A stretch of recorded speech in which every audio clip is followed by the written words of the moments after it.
Quero convidar você a abrir a sua Bíblia em dois textos. O primeiro deles está em Filipenses capítulo 4, versículo 3. Os evangélicos mais experientes sabem esse versículo de cor. Os novos na fé podem aprender a decorá-lo. Filipenses 4, versículo 13. Muito bem. Vamos fazer uma leitura em uníssono todos juntos, vamos lá?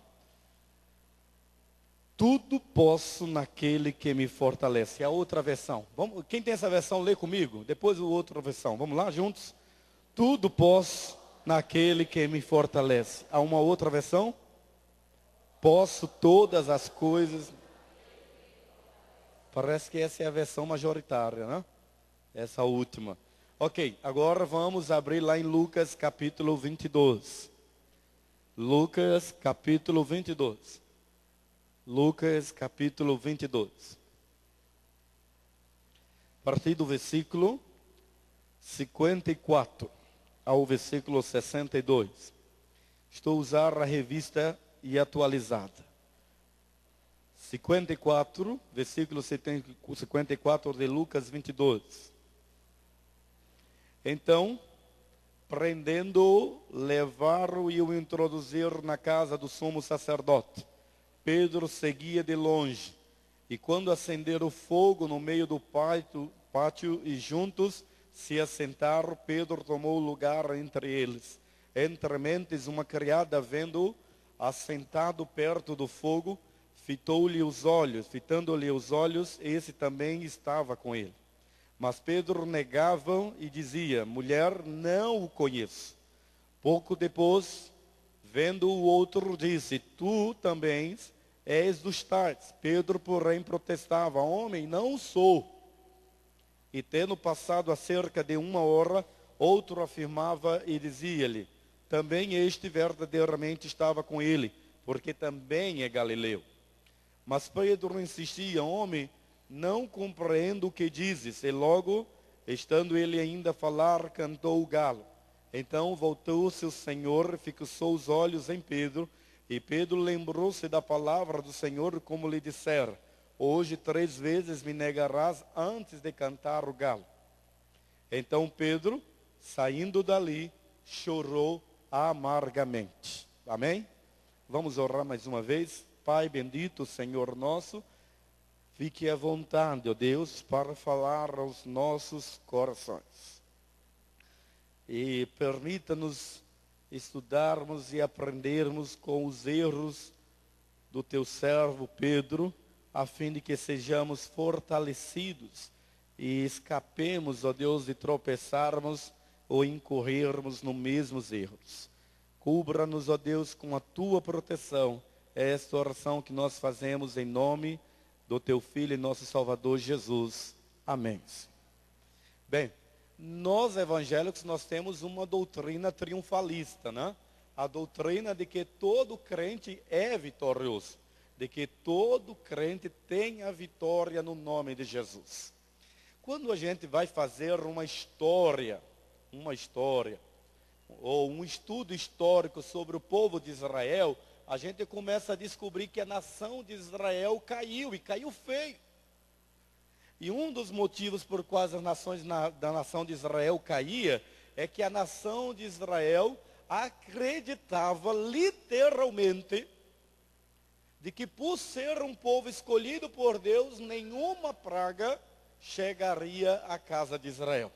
Mesmo que eles se descuidassem de serem fiéis a Deus, mesmo que eles não estivessem em obediência ao Senhor, mesmo assim, Deus tinha a obrigação de fazê-lo ser uma bênção. Porque Deus prometeu a Abraão: em ti serão benditas todas as nações da terra. E eu acho que a teologia da confissão positiva, ela não é moderna.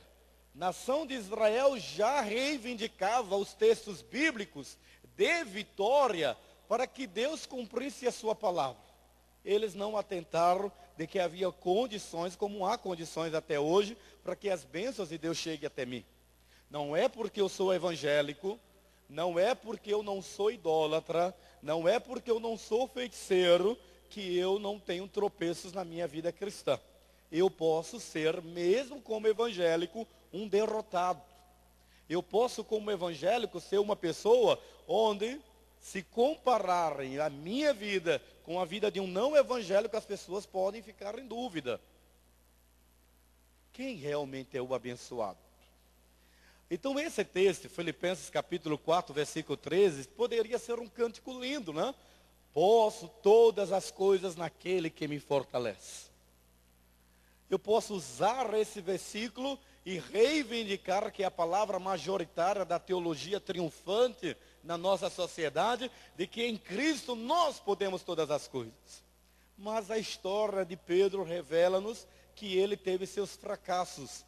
E o seu fracasso foi uma consequência dele não ter alicerçado não somente a sua fé, mas o dispositivo mental do seu coração, dos seus sentimentos, atrelados a uma fidelidade para com Deus.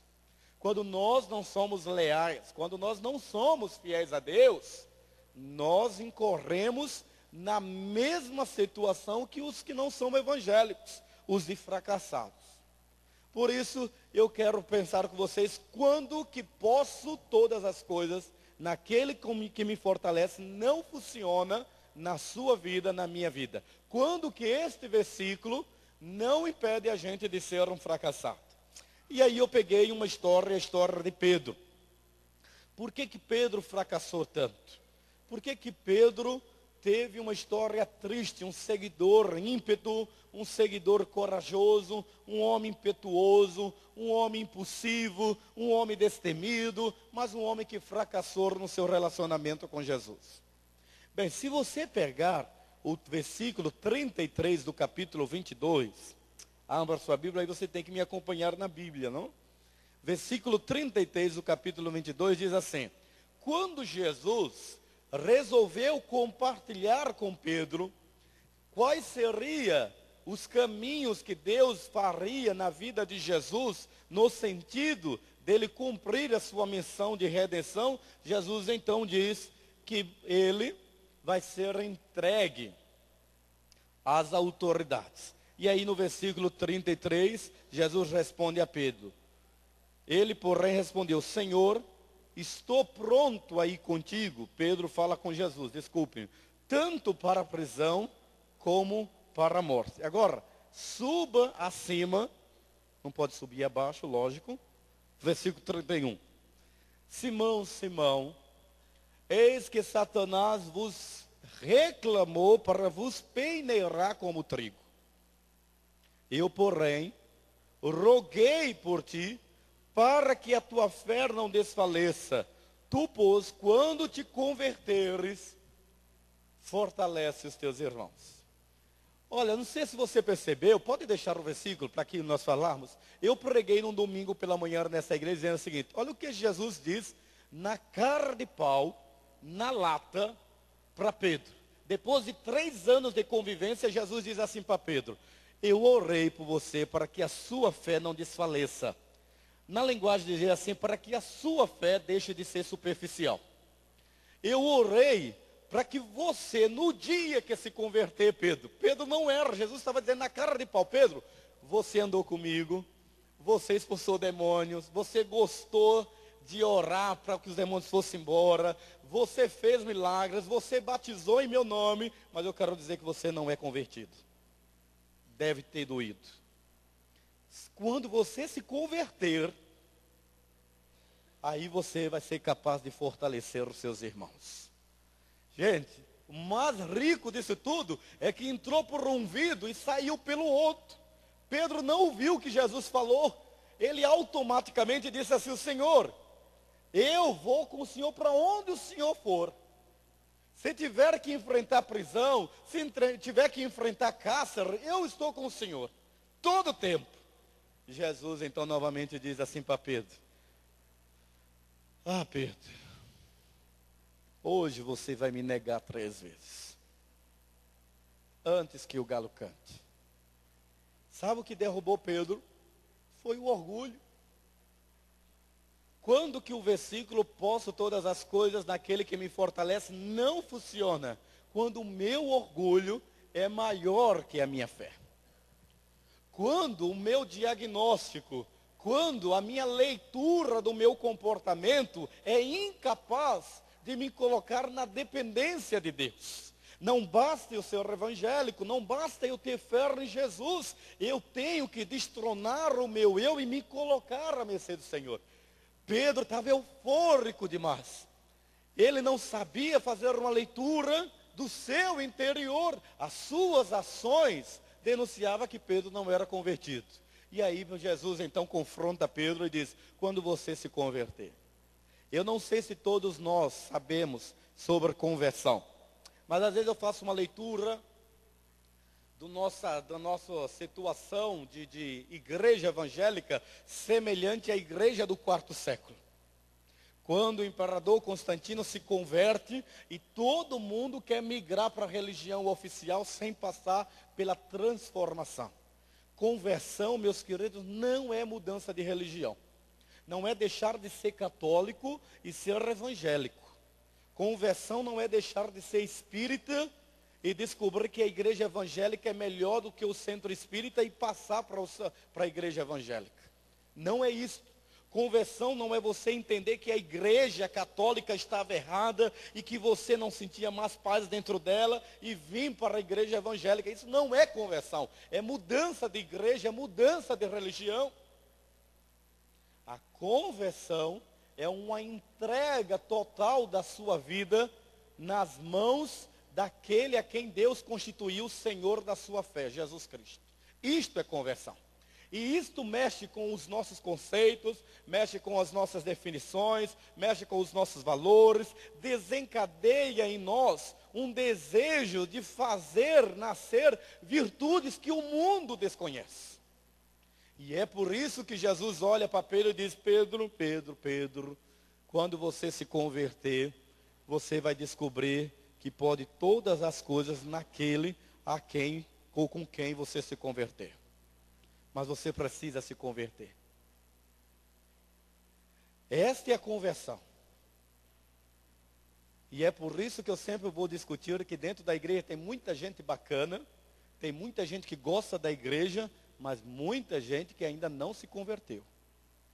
Porque a conversão não tem como. Minha personalidade não muda, mas ela se ajusta às virtudes e os valores dos princípios que a palavra de Deus revela a mim. Percebe a diferença? Eu não posso ir contra a psicologia. A personalidade não muda, mas ela se ajusta aos princípios que a palavra de Deus revela ao meu caráter, tornando-me uma pessoa melhor. E o mal que eu gostava de praticar, eu posso até ter recaídas, mas não tenho prazer nele. Por quê? Porque eu sou uma nova criatura em Cristo Jesus. Isto é conversão. E é o que falta nas nossas igrejas, é esta mudança. A mudança de comportamento que mostra a necessidade que o homem tem de conhecer mais e mais de Deus para conhecer a si mesmo. Pedro fracassou nisso. Fracassou por causa do orgulho. Bom, esse é um aspecto da vida do apóstolo Pedro.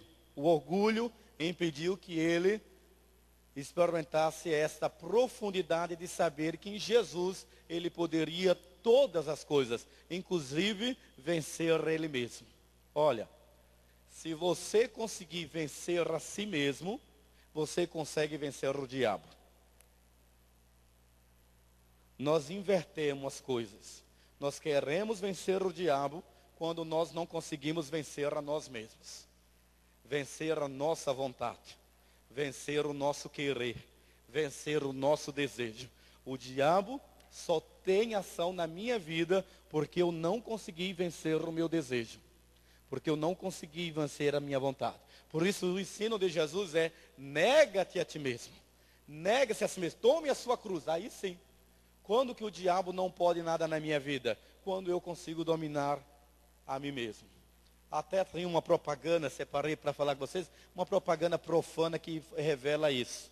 A propaganda de carnaval da escola. A escola? É assim que pronuncia, não? E aí o cara está na balada, e aí ele aparece uma moça, e ele se empolga com ela, e aí ele põe a mão, é a propaganda da escola, né? Põe a mão, a escola cooperando com a prostituição, lógico, né? E ele está sem camisinha, mas aparece um anjinho e diz, olha, não vá. Aí aparece um demôniozinho no ouvido dele, e diz, o que é que tem? Aí toma escola que tudo melhora. Alguma coisa assim parecido, e me trouxe à memória isso, e o anjinho fala alguma coisa para ele, e ele dá um peteleco no demôniozinho, e o anjo prevalece. Moral que eu tiro dessa história é, nem o anjo, nem um demônio tem poder sobre você, a não ser que você confira esse direito a ele. E para você vencer desse domínio do bem e do mal, Deus não usurpou de você a liberdade de escolha. Pedro tinha essa liberdade de escolha, mas ele o fez de forma errada. Muito bem, no versículo 34, talvez nós descobramos por que Pedro era tão vacilão neste aspecto. Veja o versículo 34. Pedro, afirmo-te que hoje 3 vezes me negarás que me conhece, antes que o galo cante. Você sabe o que isto significa? Traduzir para nós. Pedro tinha um grande problema. É que apesar dos feitos de Deus serem feitos através dele, esses feitos não tinham ainda o alcançado. Então, a diferença que nós queremos mostrar assim, era o quanto Pedro era incrédulo quando dizia-se respeito à ação de Deus na sua vida. E é assim que acontece nas nossas vidas. Nós temos fé para orar pelo outro, nós temos fé para abençoar o outro, nós temos fé para que Deus cure o outro, nós temos fé para que Deus reverta o quadro do outro. E quando a tempestade chega na nossa vida, a nossa incredulidade impede-nos de sermos aqueles que podem todas as coisas naquele que te fortalece. Então essa é a grande diferença. E é isso que Jesus vai nos desafiar na fé cristã, é experimentar um milagre diário nas nossas vidas. Experimentar um milagre diário. Primeiro em mim, depois no outro. Primeiro a minha casa, depois a casa do outro. Primeiro a paz me alcança, depois a paz no outro. E a gente precisa descobrir isso. A incredulidade de Pedro é que ele não acreditou que ele fosse negar a Jesus. Mas maior ainda foi quando ele estava diante do pátio que nós lemos, e diz o texto que ele negou, porque ele achou que Deus não seria capaz de dar livramento a ele. Eu não oro quando eu pergunto para pessoas assim, você crê que Deus pode fazer isso? Não, pastor, eu não creio. Falei, então tá bom. Deus te abençoe. Na sua incredulidade. Se você não crê, não é a minha fé que traz vitória a você. Não tem pessoas que fazem assim? Geralmente, eu vou pedir oração ao João. Eu vou pedir a oração ao pastor Brito, porque ele vai orar por mim. Não existe isso. Não existe isso. Eu posso me unir a você em oração para trazer à existência aquilo que não existe, mas não a minha fé.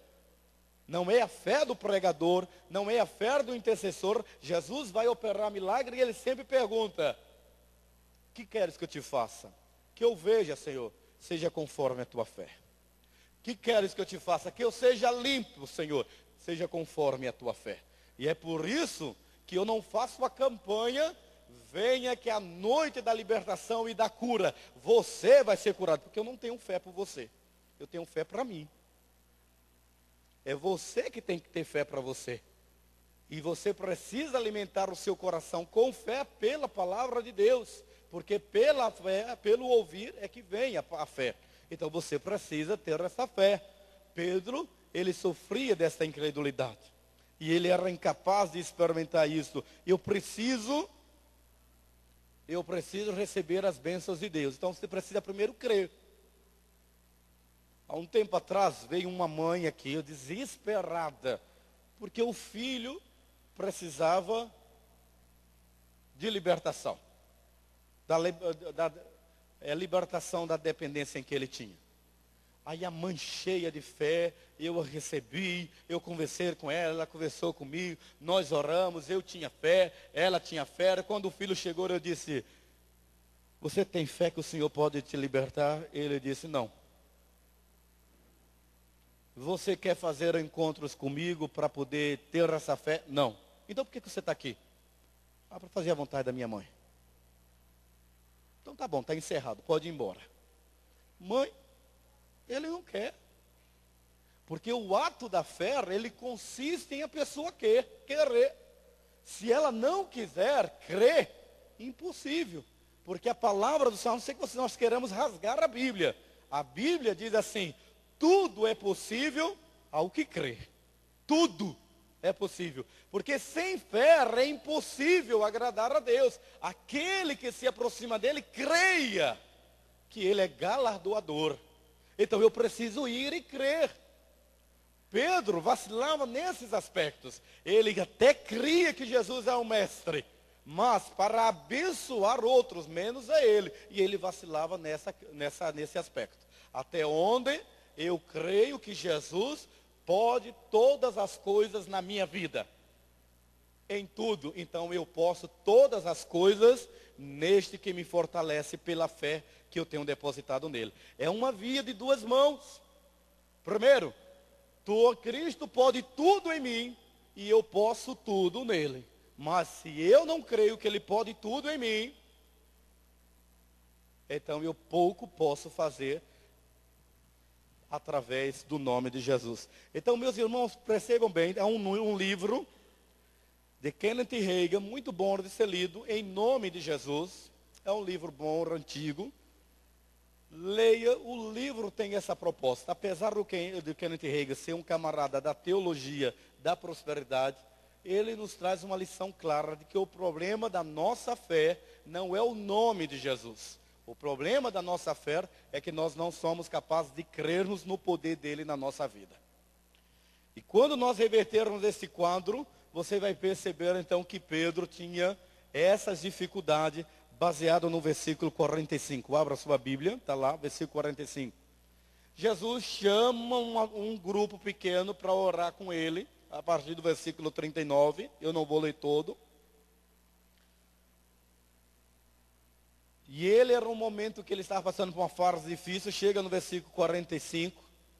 Chamou o povo para orar. Me acompanhe na leitura do versículo 39. É melhor ler. Eu ia passar, mas vamos ler. E saindo foi como de costume para o Monte das Oliveiras, e os discípulos o acompanharam. Chegando ao lugar escolhido, Jesus lhes disse: orai para que não entreis em tentação. Ele, por sua vez, se afastou cerca de um tiro de pedra e de joelhos orava. E dizia: Pai, se queres, passa de mim este cálice, contudo, não se faça a minha vontade, e sim a tua. Então lhe apareceu um anjo do céu que o confortava. E estando em agonia, orava mais intensamente, e aconteceu que o seu suor se tornou como gotas de sangue, caindo sobre a terra. Levantando-se da oração, foi ter com os discípulos, e os achou dormindo de tristeza. E disse-lhes: por que vocês estão dormindo? Levantai-vos e orai para que não entreis à tentação. Deixa eu trazer alguns aspectos disso aqui. Olha o que é que acontece na nossa vida. Eu estou na tentação e quero que Deus me dê livramento. Ele não vai dar. Eu estou na tentação e quero que Deus me dê livramento. Não vai dar, porque quando você já está dentro da tentação, ela é gostosa demais. A tendência nossa é comer-se e lambuzar. Então, tira isso da cabeça. De maneira nenhuma. A oração, ela não tem esse poder mágico. Não é assim que funciona. Se você se descuida de uma vida de relacionamento com Jesus, a Bíblia diz que tanto na oração do Pai Nosso, como aqui Jesus diz assim: orem para que vocês não entrem na tentação. Orai para que não entreis em tentação. Jesus estava a ensinar para os discípulos que a vida cristã é uma vida contínua de oração. Orai sem cessar. Não ore. No tempo que o jovem quer orar, Deus, eu quero orar para não cair em tentação, ele está bem. Ele não quer cair, ele não quer entrar em tentação. Na hora que nós vamos vacilar, nesse momento nós precisamos já ter um revestimento interior na oração. Jesus dizia assim, olha o texto, versículo 39, nós lemos que como de costume, ele ia para o Monte das Oliveiras e ele orava junto com os seus discípulos, como de costume. No versículo 40, Jesus diz, orai para que não entrem. Quem pregou esse negócio de que a vida cristã é uma vida cercada de tentações é mentira, não é verdade. Eu ouvi hoje uma historinha fantástica, né? O DVD infantil da Ana Paula Valadão, lá. João Manuel estava vendo lá o DVD da Ana Paula e eu estava lá com ele e eu percebi assim.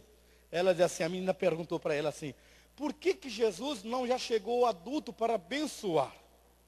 E aí Ana Paula, antes de cantar, ela disse, porque ele precisava mostrar ao mundo que era possível viver sem pecado.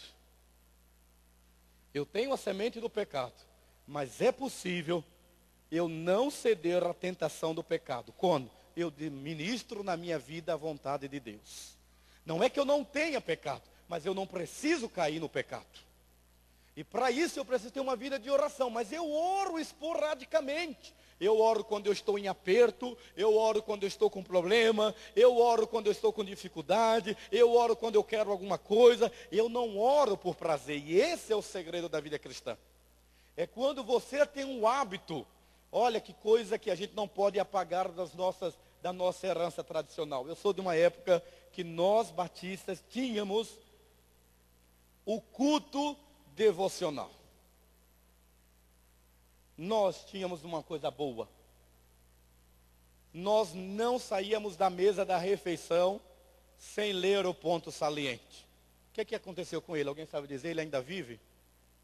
O ponto saliente ainda vive? Vive?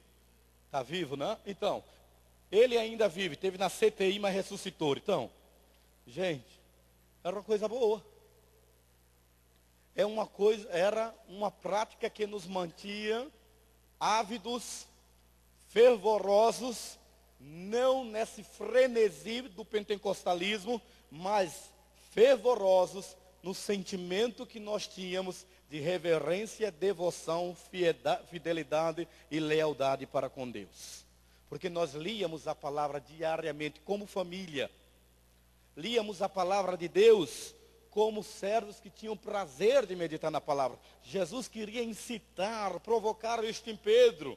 E aí ele foi orar, passou a agonia e voltou e disse, vocês não puderam ficar comigo nenhum tempo. O que faltou em Pedro, para ele fracassar, diante da tentação, foi a falta de oração. A gente ora pouco demais. A gente ora no domingo, quando está na igreja, uma oração provocada pelo fator sensitivo e emotivo. A música provoca um sentimento para a gente chorar. Se não tiver música, o culto não foi bom. Então a gente precisa disso. A gente perdeu a motivação. Por que eu quero orar? Porque eu amo meu Senhor. Porque sem Jesus eu não sou ninguém. Porque eu quero que Ele ministre na minha vida. Porque eu quero abastecer-me espiritualmente para quando a tentação chegar à minha porta, eu tenha força para resistir a esta tentação. E é por isso que poucos caíam naquela época, quando nós mantínhamos a nossa lanterna acesa e éramos vigilantes quanto não permitir que os intrusos adentrassem a nossa casa, pela palavra e pela oração.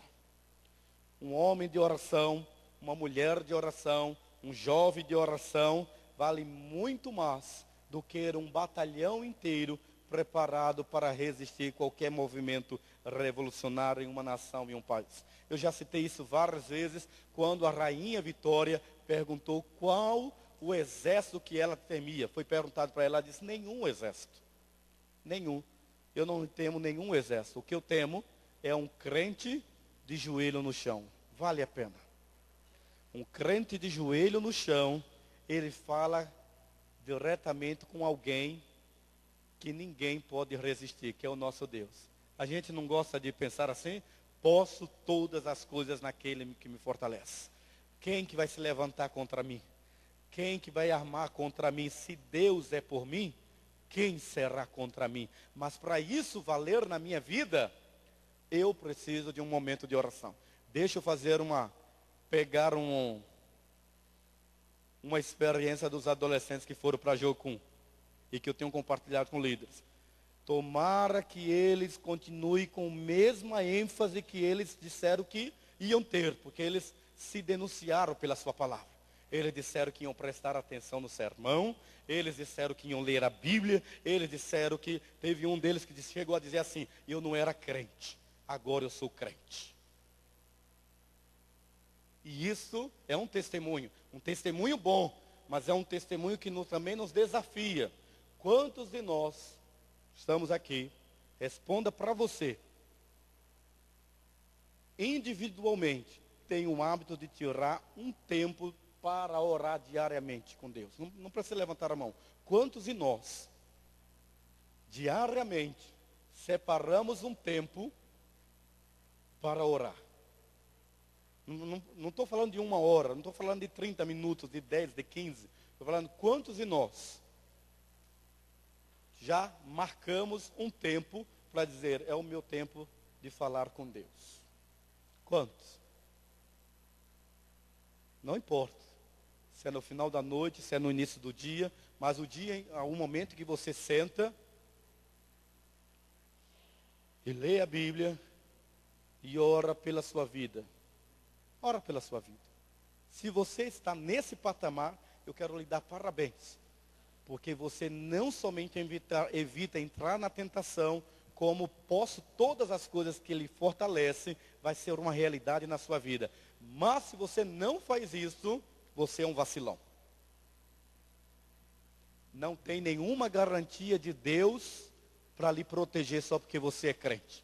Você vai cair, errar como todo mundo faz. Como Pedro caiu e errou. Porque ele não entendeu que não bastava seguir a Jesus. Tinha que ter uma dependência de Jesus. E isso se faz em oração.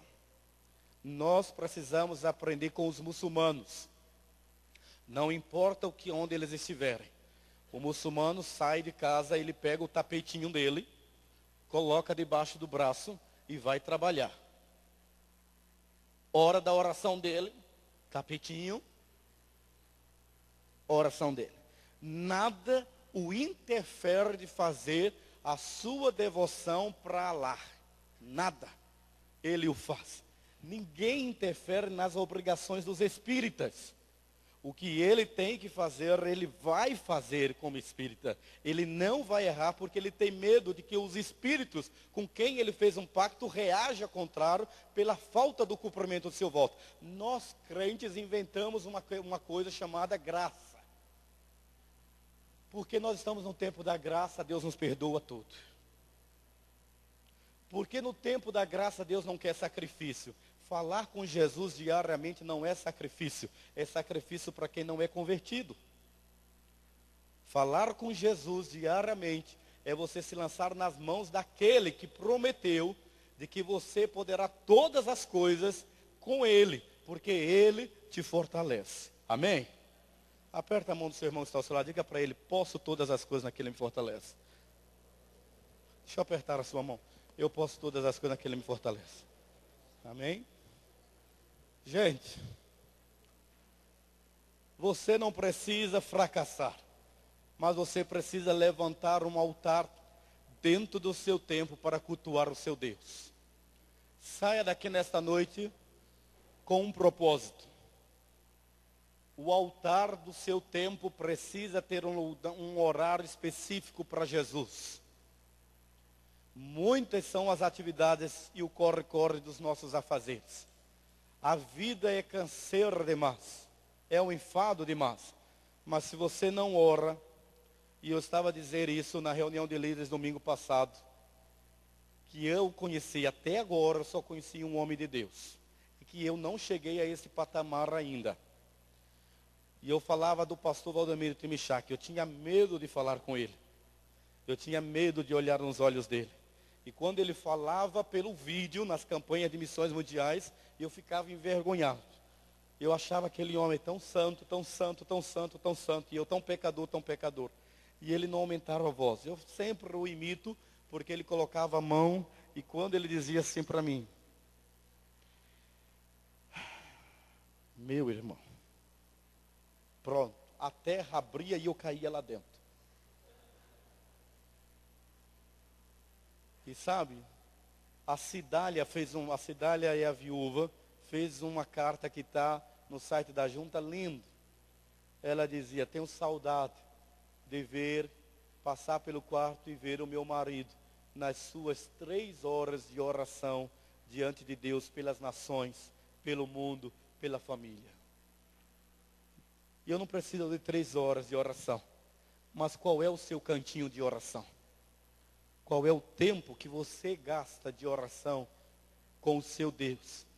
Não para pedir nada, só para dizer para ele assim, ó, talvez a única oração que a gente precisa fazer é só isso. Ultimamente, esses dias da campanha de retorno à santidade, a minha oração é única. É esta, grande, imensa oração. Senhor, tem misericórdia de mim. Em nome de Jesus. Amém. Tem misericórdia. Só isto. Esta é a oração.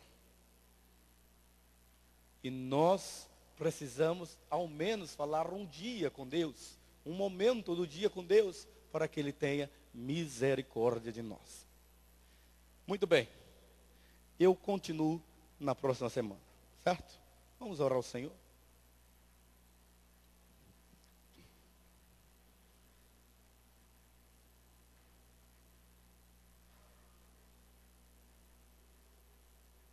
Senhor Deus, bendito Pai, nós te louvamos e te agradecemos, porque em Jesus nós podemos todas as coisas. Podemos tudo naquele que nos fortalece. Podemos tudo naquele que conhece a nossa alma, aquele que conhece o nosso deitar, o nosso levantar, aquele que conhece o nosso pensar, o nosso sentir, o nosso agir. Obrigado, Jesus, porque o Senhor vai mais além daquilo que nós possamos dimensionar em termos de ações. A sua obra expiatória não concerne apenas em perdoar os nossos pecados, mas fazer fluir dentro de nós, através do teu Espírito, valores e virtudes no coração daqueles que tem o Senhor como Senhor da sua fé. Auxilie-nos, ó Deus, a orarmos, a falarmos contigo, ó Pai, a trazermos, ó Deus, e termos um coração que tem prazer de meditar dia e noite na tua palavra, se debruçar na força dos teus braços e reconhecer que o Senhor é Deus da nossa fé, da nossa alma. Ó Deus bendito, nós te suplicamos pelas tuas bênçãos. Fortaleça-nos em Cristo Jesus, que nós oramos. Amém.